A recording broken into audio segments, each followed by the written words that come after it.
22 años, ¿no? 22 años, tenía 23. Cuando lo mataron, 23. 23. Sí.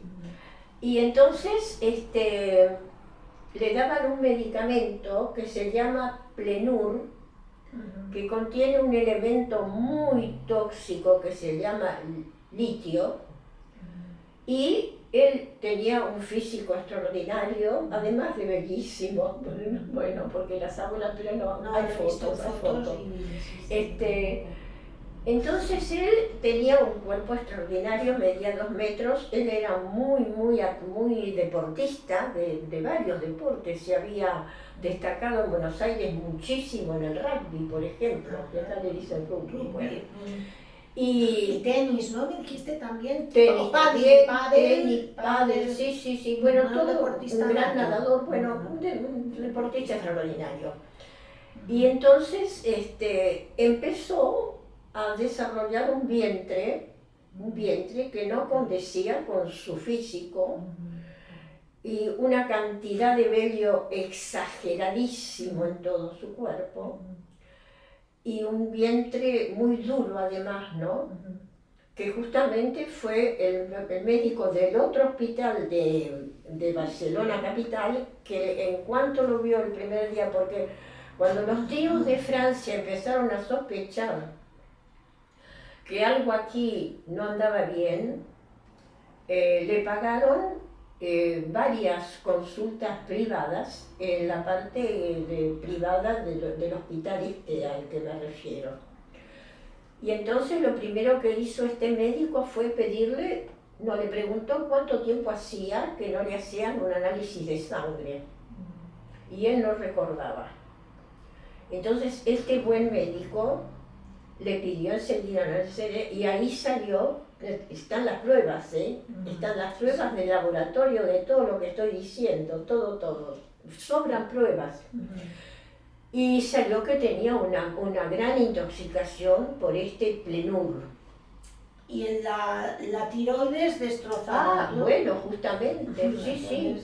Esta intoxicación con Plenur provocó la absoluta inoperancia, digamos, de la tiroides, una glándula importantísima, y otras cosas.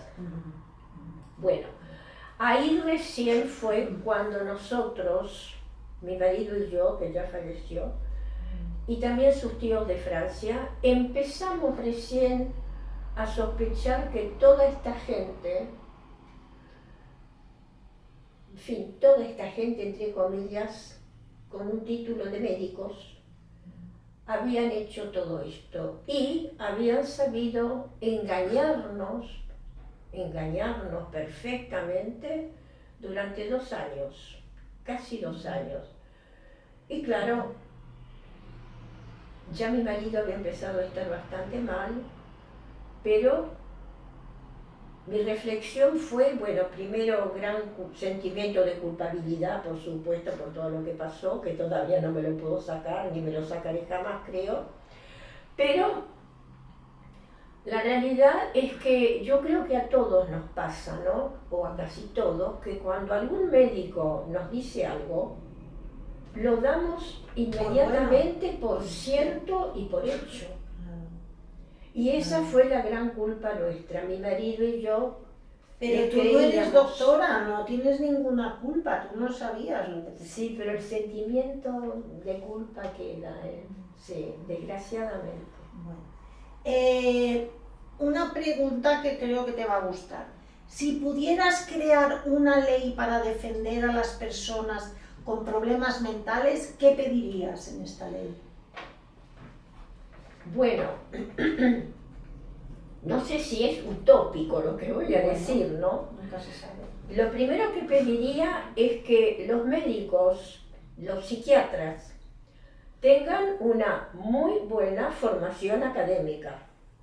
Eso es lo primero que pediría. Y, si es posible, condición humana. Porque todos sabemos que los médicos conviven con la desgracia, con el dolor y con la muerte. Pero algunos médicos conservan su condición humana. Es decir, sabiduría, ciencia y condición humana. Ajá. Porque recuerdo que cuando me hablabas de que había ido al psiquiatra de Barcelona Centro, volvía muy contento, ¿verdad? De las visitas. Bueno, contento, sí, relativamente porque... O tranquilo. Sí, señor sí, Mayor. sí. Bueno, podríamos decir, sí, contento, satisfecho. Es decir, él era un chico muy reservado con nosotros para algunas cosas porque él había desarrollado con respecto a sus abuelos, mi marido y yo, algo así como un sentimiento de un poco de protección. Nos veía muy mayores, yo hoy tengo 91 años. Recién cumplidos y muy bien llevados. Sí, recién cumplidos. Y entonces él nos amaba mucho, por supuesto, y nosotros a él, claro. Y entonces él hacía muy pocos comentarios con respecto a su experiencia de aquí, de estos dos fatídicos hospitales. Muy poco. Y quejas, por ejemplo, en esos lugares los enfermos, los pacientes pasan hambre, sufren hambre, maltratos. Son atados, ¿no? Me dices que son atados, suelen ser atados. Cuando quieren, bueno, en el caso de él lo han atado 2 veces porque se ve que como él tenía una reacción de ansiedad tan importante que nunca le habíamos visto, pero claro, es que nadie hubiera soportado todo lo que él tuvo que soportar, nadie. Y entonces, así sucedió que de un hospital lo pasaron al otro, de un psiquiátrico lo pasaron al otro, porque como dije antes, es evidente que trabajan en complicidad. La palabra es dura, pero es la realidad. Y en el segundo hospital fue donde finalmente lo mataron. Es decir, los médicos del primer hospital incurrieron en todas las malas praxis que hemos mencionado, por supuesto, y después, en 2 ocasiones, lo derivaron a este otro hospital, a este otro psiquiátrico, y finalmente, en el segundo, fue donde los enfermeros lo ejecutaron como la peor culebra venenosa, asfixiado contra el suelo. Bueno, se podría decir que murió como la tristemente famosa muerte de un señor americano de color negro que murió en el suelo. Sí, muy parecido, sí, igual, sí. Igual. Con la diferencia de que todos sabemos más o menos cuál es la característica con respecto al racismo en este país, en este gran país del norte de América. Y sin embargo salió perfectamente varias veces por televisión. Era un señor negro que había cometido un robo, la policía lo corrió, uno de ellos lo atrapó, el negro cayó sobre el piso, sobre el suelo en plena calle, y el policía le puso su pie aplastándolo y le pedí, bueno, no sé, fue cosa de pocos minutos, y el negro dijo, ¡basta! Fue lo último que dijo y murió asfixiado. De la misma manera que murió mi nieto, nada más que mi nieto, según los testigos presenciales, fue atacado por 4 enfermeros. Ahora, ¿por qué? Porque en este lugar, en este mal llamado psiquiátrico de un hospital de aquí, en este lugar están ingresados los pacientes de alcoholismo, drogadicción. Recuerdo que había un señor que había tenido un accidente de moto y había tenido que operarle por el cráneo, la cabeza, algo así. Yo había hablado con él porque yo, cuando mi marido todavía no estaba ingresado en otro lado, yo iba todos los días a ver a mi nieto y a llevarle comida.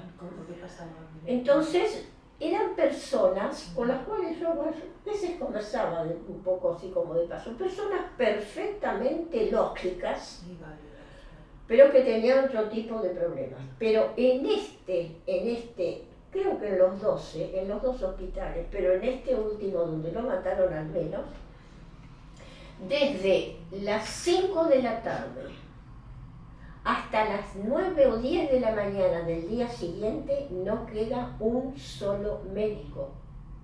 No. Ni uno. Quedan solo enfermeras. ¿Y no tienen desfibrilador tampoco? Bueno, también cuando llegó la tía, parece que también tuvieron, no sé si carencia o disfuncionamiento de un desfibrilador, una de las dos cosas. Y bueno, cuando llegó la policía, ellos contaron su versión, a los mozos contaron su versión, a la tía también, contaron la versión que quisieron. Y es que había muerto en la camilla, ¿no? ¿Cómo? Que había muerto en la camilla, me dijiste, ¿no? Sí, sí, parece que todavía estaba atado o casi atado cuando murió, sí. Entonces, bueno, en principio, claro, la policía y los tíos creyeron lo que le dijeron los enfermeros, pero cuando ya, bueno, lo tuvieron 10 días en la morgue, le hicieron 2 autopsias, y bueno, los tíos de Francia empezaron el juicio contra esta gente, contra todos, ¿no? Y los 2 hospitales. Y bueno, hubo forenses, hubo un juez de instrucción, pero, a ver, es difícil hablar de este tema, ¿no? En todo el mundo, creo yo, que en todo el mundo hay gente de la justicia que son verdaderos profesionales honrados, honestos. Pero desgraciadamente los hay que tienen precio. No sé si soy clara.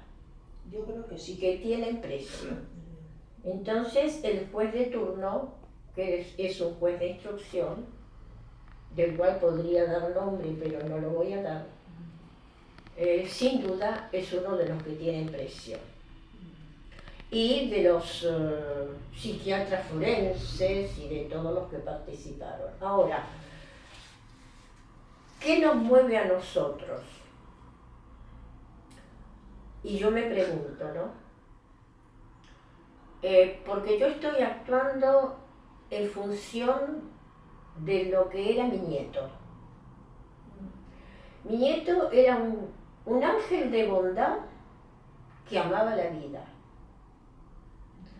y que estaba siempre dispuesto, como tú, por ejemplo, para ayudar a todo el que necesitara.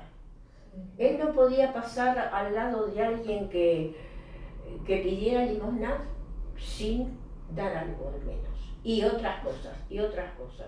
Era muy, muy noble y muy generoso.